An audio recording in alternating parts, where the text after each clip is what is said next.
Bismillahirrahmanirrahim. Assalamualaikum warahmatullahi wabarakatuh. Alhamdulillahil wahidul qahhar, al-alimul ghaffar, yakhluqu man yasha'u wa yakhtar. Ashhadu an la ilaha illallah wahdahu la syarikalah, wa ashhadu anna Muhammadan abduhu wa rasuluh. Qala Allah Ta'ala fi kitabihil karim, ya ayyuhalladzina amanu taqullaha haqqa tuqatih wa la tamutunna illa wa antum muslimun. Ma'asyiral muslimin, jamaah, bapak-bapak dan ibu-ibu, ikhwan wal akhwat rahimani Allah wa iyyakum jami'an. Alhamdulillah, kita bersyukur kepada Allah Subhanahu wa Ta'ala di kesempatan siang hari ini kita masih diberikan kesehatan, taufik dan hidayahnya. Semoga amal ibadah kita Allah Subhanahu wa Ta'ala menerimanya, dan semoga ilmu yang kita dapatkan bisa kita amalkan sebagai bekal untuk menghadap kepada Allahu Rabbul Alamin. Kemudian salawat dan salam kita sampaikan kepada Nabiullah Nabi Muhammad sallallahu alaihi wasallam beserta keluarganya, para sahabatnya dan umatnya sampai hari kiamat nanti. Ma'asyiral muslimin rahimani Allah wa iyyakum jami'an. Kita kembali melanjutkan kajian rutin di Balu Bait TV dengan bahasan dari kitab Al-Adabul Mufrad, kitab karya tulis dari Al-Imam Al-Bukhari rahimahullahu ta'ala, di mana siang hari ini insyaallah ta'ala kita akan mengkaji bab yang baru, yaitu bab yang ke-10, atau kita akan mengkaji hadis yang baru, yaitu hadis yang ke-21. Bab ke-10, hadis nomor 21, yang disebutkan oleh Al-Imam Al-Bukhari dalam kitabnya Al-Adabul Mufrad, tentang seseorang yang mendapati orang tuanya di usia tua, tetapi tidak memasukkannya atau tidak masuk surga. Jamaah rahimani Allah wa iyyakum jami'an, sudah suatu kebahagiaan manakala seorang anak menjumpai orang tuanya di usia yang telah tua. Suatu kebahagiaan di mana seorang mendapati orang tuanya sudah tua. Berarti anaknya sudah dewasa. Kenapa demikian? Karena ini adalah suatu kesempatan yang Allah beri. Banyak dari mereka orang-orang yang tidak mendapati orang tuanya sudah tua. Atau mungkin orang tuanya karena sudah meninggal dunia. Atau mungkin anaknya yang duluan meninggal dunia. Sehingga suatu kebaikan dan suatu yang wajib untuk kita syukuri manakala ketika kita sebagai seorang anak sudah dewasa dan mendapati orang tua kita masih hidup. Suatu kenikmatan ketika kita sudah dewasa, atau mungkin sudah keluarga, sudah punya anak istri, sudah punya sudah punya keluarga, kita masih mendapati orang tua yang masih hidup. Tentunya orang tua ketika mendapati anaknya sudah dewasa, tentunya orang tua usianya pun sudah sudah tidak muda lagi.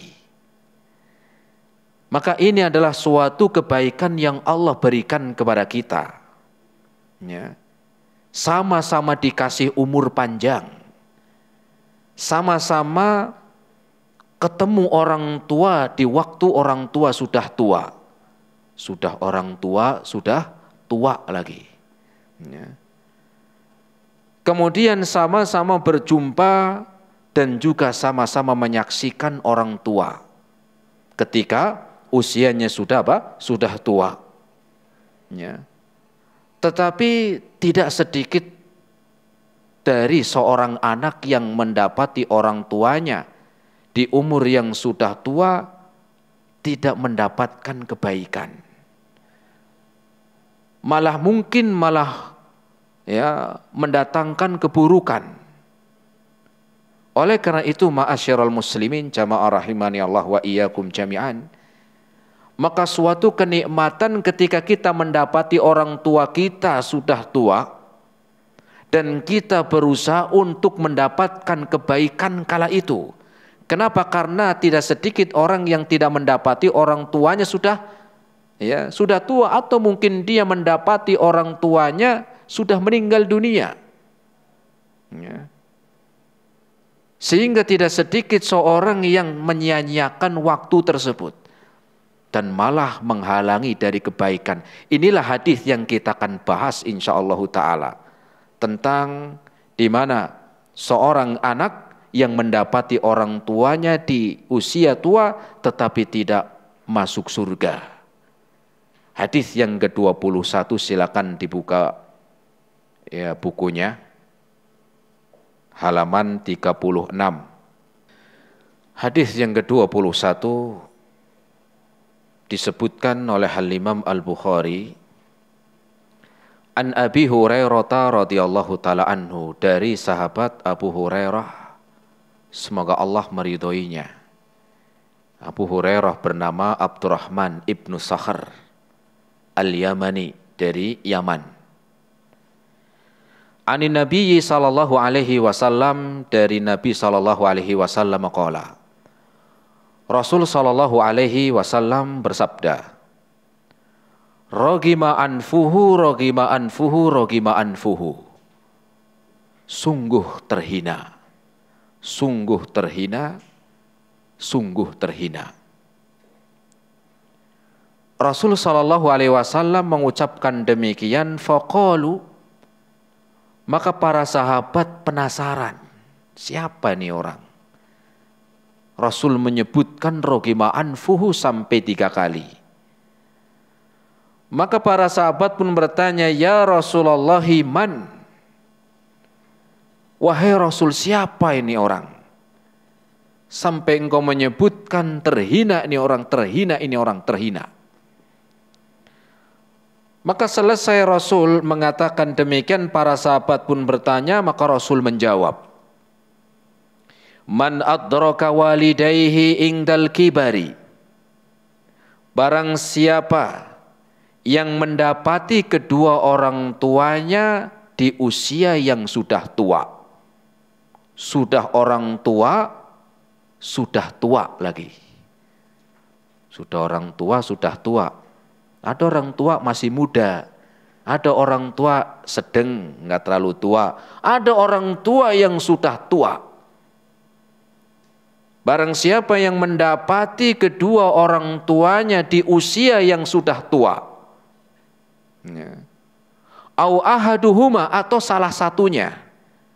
Mungkin bapaknya atau mungkin ibunya, salah satunya.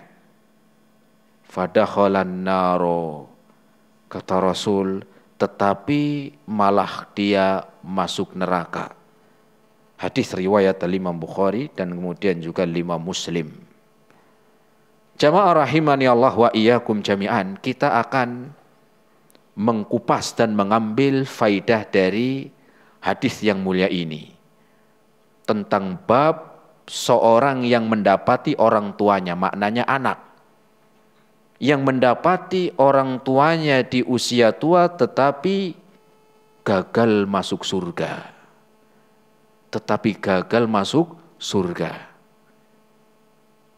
Pertama, jamaah rahimani Allah wa iyyakum jami'an, Rasul menyebutkan dalam hadis ini dengan mengulang 3 kali.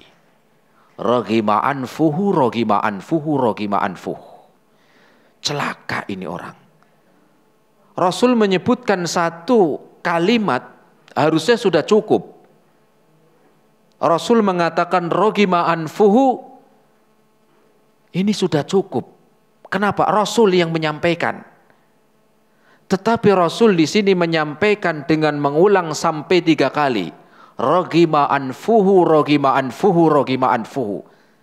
sungguh celaka, terhina, ya, sial nih orang. Ya. Rasul menyebutkan sampai 3 kali. Kenapa? Maka di sana ada hikmah yang bisa kita ambil, jemaah. Karena Rasul ketika menyampaikan satu kata itu sudah didengar oleh para sahabat. Sahabat bukan orang yang tuli, bukan. Para sahabat bukan orang yang kurang perhatian, tidak. Rasul ketika ngomong itu mereka dengar itu seandainya ada burung yang nempel di kepalanya para sahabat ketika mendengarkan Rasul bersabda, itu burung gak bakalan pergi. Saking tenangnya di dalam mendengarkan Rasul Shallallahu Alaihi Wasallam. Berbeda dengan kita. Ketika dengerin pengajian kelihatannya doang tenang. Tenang banget. Nafasnya juga tenang banget. Ternyata apa? Tidur. Ya. Kalau para sahabat enggak, sehingga ketika Rasul mengulang ucapannya sampai 3 kali, itu pasti ada hikmah di dalamnya. Apa yang pertama? Yang pertama adalah untuk mengambil perhatian. Ini yang pertama. Agar para sahabat lebih perhatian. Ya. Agar jamaahnya itu yang mendengarkan lebih perhatian. Audennya lah begitu katanya orang. Lebih perhatian kepada seorang yang akan menyampaikan ilmu. Sehingga Rasul sampai mengulang 3 kali. Kenapa? Agar kembali perhatian. Agar apa? Menarik perhatian orang-orang yang mendengar. Kayak orang yang ngaji aja lah seperti ini. Belum tentu semuanya fokus. Belum tentu semuanya apa? Fokus. Ya. Ada yang ngelamun. Ada yang mikirin utang. Iya, wujudnya di sini dengerin pengajian. Tapi pikirannya apa? Mikirin utang. Ah, ini utang kapan lunasnya? Atau mungkin ada yang apa? Ada yang mikirin, ya, ini kapan bayar kontrakan nih? Bisa bayar kontrakan ini orang sudah nagih. Kadang-kadang ada begitu. Saya yakin semua jamaah di sini pun demikian. Seringkali ada orangnya di sini mendengarkan, tapi pikirannya entah kemana. Ya. Ada yang mikirin kapan saya mau nikah, kapan saya dapat jodoh, macam-macam. Ya. Nah, sehingga Rasul mengulang sampai 3 kali agar ya ditarik perhatiannya. Bukan berarti nggak boleh bayar utang, nggak, nanti dulu nih dengerin, begitu maknanya. Ya, yang kelamun tadi mikirin utang, nanti dulu sebentar nih dengerin dulu, begitu maknanya. Sehingga Rasul mengulang sampai 3 kali. Dan ini juga ada ilmu yang bisa kita ambil, harusnya seorang guru juga demikian. Di dalam mengajarkan ilmu itu enggak apa? Ya, enggak lempeng, terus maknanya perhatian. Dilihat jamaahnya, ya, kalau yang ngantuk ya ditanya. Ketika di kelas mengajarkan ya murid, mengajarkan santri juga begitu. Bukan ini tidur, yang itu ngelamun, dibiarin, jangan, kasihan. Mereka datang dari jauh untuk pengen belajar, ya mungkin karena mata kadang-kadang ngantuk, diingatkan. Dan mengingatkan itu enggak harus ustadznya, bisa sebelahnya. Ya, sebelahnya ketika ngelihat ya temannya tidur atau ngantuk, diingatkan, jangan tidur, jangan ngantuk nanti. Ya. Belajar dulu, begitu, saling mengingatkan, biar perhatian, biar sama-sama mendapatkan manfaat. Jangan mikirin sendiri, wah yang penting saya dapat manfaat, dapat ilmu, wah teman saya biarin aja lah. Jangan, tetapi saling mengingatkan, ya, biar mendapatkan ilmu juga apa? Juga sama. Nah, ini yang pertama. Kemudian yang kedua, di sana Rasul Shallallahu Alaihi Wasallam menyebutkan sampai 3 kali, rogima anfuhu, rogima anfuhu, rogima anfuhu, adalah karena ada peringatan keras. Ada peringatan keras.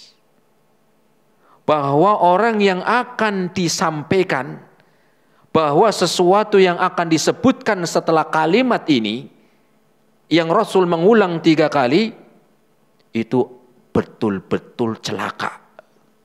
Jadi bukan omong kosong. Pasti akan celaka nih, pasti akan hina nih, benar. Ini sehingga Rasul sampai mengulang 3 kali. Kenapa? Karena yang akan disebutkan setelah kalimat ini adalah sesuatu peringatan yang berat, peringatan yang keras, ya. Dan pasti akan terjadi, benar-benar pasti akan celaka. Benar-benar pasti akan terhina, akan sial nih orang, begitu maknanya. Makanya Rasul mengulang 3 kali. Ya. Dan yang ketiganya, hikmah Rasul menyebutkan hadis ini dengan mengulang 3 kali. Rogima anfuhu, celaka, sungguh celaka, sungguh celaka, sungguh celaka. Ini adalah kabar dan doa. Ini adalah suatu kabar dan doa. Kabar bahwa orang ini benar-benar pasti akan celaka. Yang keduanya adalah doanya Rasul. Doa dari siapa? Dari Rasul, celaka nih orang. Bukan cuma kabar, tapi di dalamnya mengandung doa. Kira-kira kalau Rasul yang berdoa, itu makbul enggak jamaah? Makbul enggak? Makbul. Ya. Kalau kita yang berdoa belum tentu makbul. Kenapa? Kebanyakan maksiat. Doanya pengen ya lancar usahanya, tapi ada orang yang sudah doanya itu nggak lancar-lancar. Karena mungkin banyak maksiat. Karena maksiat adalah penghalang dari dikabulkannya doa. Ya. Karena apa? Maksiat adalah di antara penghalang dikabulkannya doa. Tetapi Rasul tidak melakukan maksiat. Sehingga doa yang Rasul kabarkan tentang orang yang celaka ini itu pasti akan terjadi. Ya, akan apa? Akan terjadi. Nah, kita lanjutkan hadisnya. Maka para sahabat pun bertanya, qalu ya Rasulullah man? Siapa ya Rasul? Siapakah orang ini yang celaka? Sampai engkau mengabarkan dan plus doa di situ. Ya.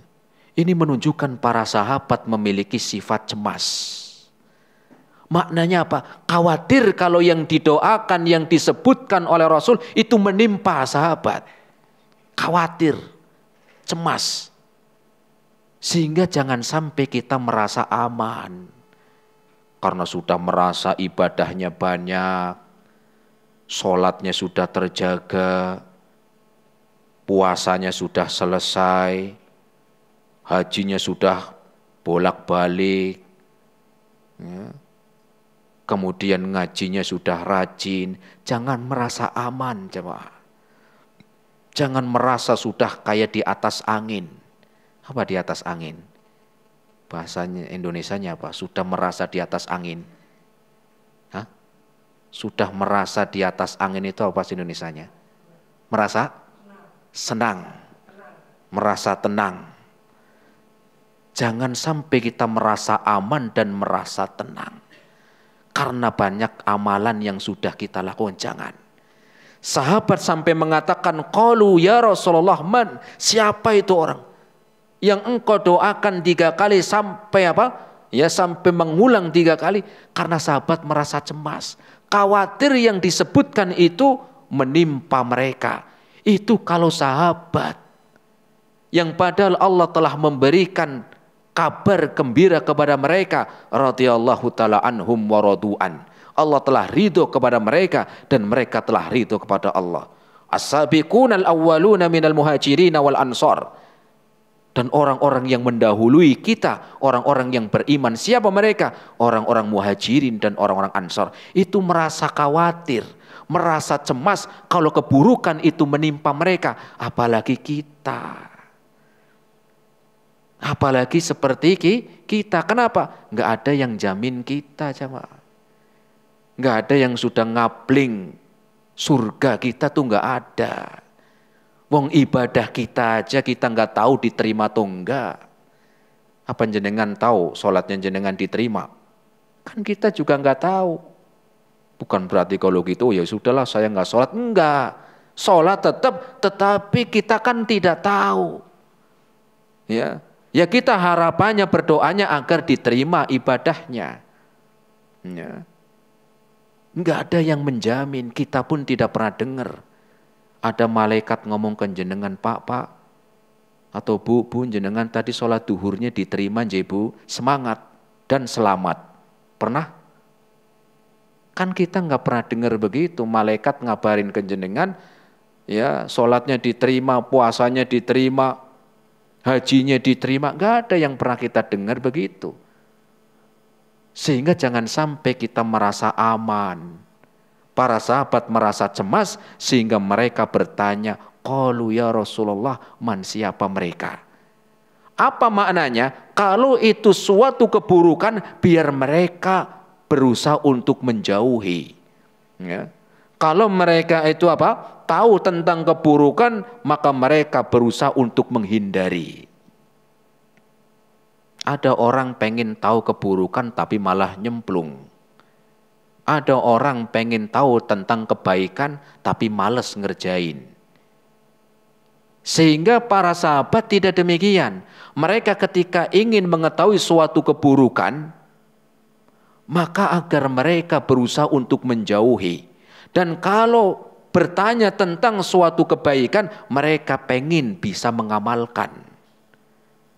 Ya. Jadi nggak cukup orang itu berbuat kebaikan terus. Kenapa? Kalau nggak tahu keburukan bisa nyemplung, bisa terjatuh. Ya. Tetapi seorang yang sudah melakukan ketaatan, penting tahu keburukan. Biar apa? Biar tidak terjatuh, maknanya begitu. Biar tidak terjatuh, bukan malah masuk, bukan. Tahu keburukan untuk menjauhi. Ya. Mengetahui suatu keburukan agar berusaha untuk menjauhi, bukan malah terjatuh. Ini yang dilakukan oleh mereka para sahabat. Maka setelah itu pun Rasul menjawab, ya, inilah pentingnya seorang guru tentunya, seorang ustadz. Ketika para sahabat bertanya, siapa mereka? Maka Rasul menjawab, man adraka walidai au ahadihima ingdal kibari fadakhalan nar.